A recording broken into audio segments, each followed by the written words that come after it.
அன்பு நண்பர்களே, அனைவருக்கும் அன்னை சமையல் உமாவின் அன்பான வணக்கங்கள். இன்னைக்கு அன்னை சமையலில் பார்க்க போகிறது பூசணிக்காய் அல்வா. ரொம்ப ரொம்ப சுலபமாக செய்யக்கூடியதுங்க. இப்போ பூசணிக்காயோட விதையெல்லாம் எடுத்துடலாங்க.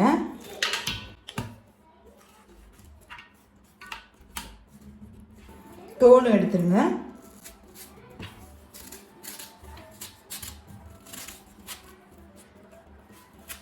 இப்போ தோலும் விதையும் எடுத்தாச்சுங்க. இப்போ இதை துருவிக்கலாம்.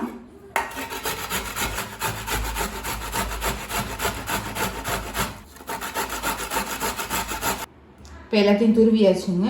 இதில் இருக்க தண்ணி நல்லா பிழிஞ்சிடணுங்க.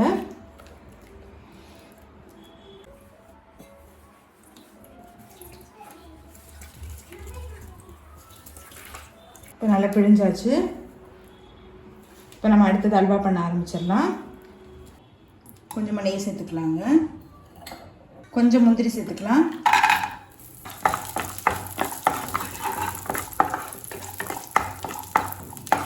முந்திரியை நல்லா வறுத்து வச்சுங்க. இப்போ இதை எடுத்து தனியாக வச்சுக்கலாம்.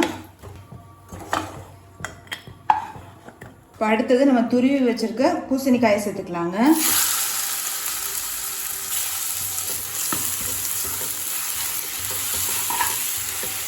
நெய்யிலே பூசணிக்காயை நல்லா வதக்கிக்கலாங்க. நல்லா பச்சை வாசனை போக வதக்கிடுங்க, இல்லைன்னா டேஸ்ட்டு நல்லா இருக்காது. பூசணிக்காய் பார்த்தீங்கன்னா பச்சை வாசனை போயிட்டு கண்ணாடி மாதிரி ஆகிடும். அந்த அளவுக்கு நல்லா வதக்கிக்கோங்க. இப்போ மூடி போட்டு ஒரு 5 நிமிஷம் ஸ்லோலி வச்சிடலாங்க. இப்போ பாருங்கள், கலர் நல்லாவே மாறிடுச்சுங்க. உங்களுக்கு பார்க்கும்போதே தெரியும் முதல்ல போட்டதுக்கும் இப்போ இருக்கிறதுக்கும். இப்போ இது கூடவே 1/2 கப் சர்க்கரை சேர்த்துக்கலாம். இப்போ சர்க்கரை நல்லா கரையிற வரைக்கும் வெயிட் பண்ணலாங்க.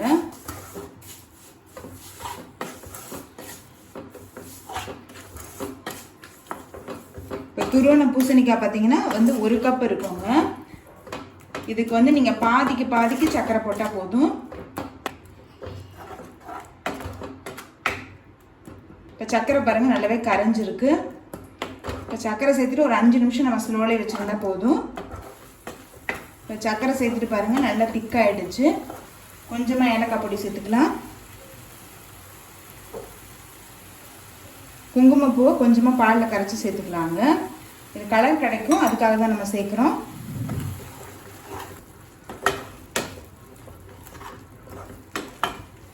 இப்போ பாருங்கள், குங்குமப்பூ சேர்த்துட்டு நல்லா கலர் மாறிடுச்சு.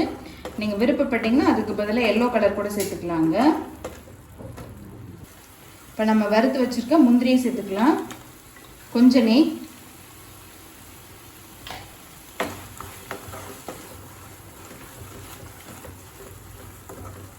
எல்லாத்தையும் சேர்த்துட்டு ஒரு 2 நிமிஷம் நம்ம வச்சுருக்கலாங்க.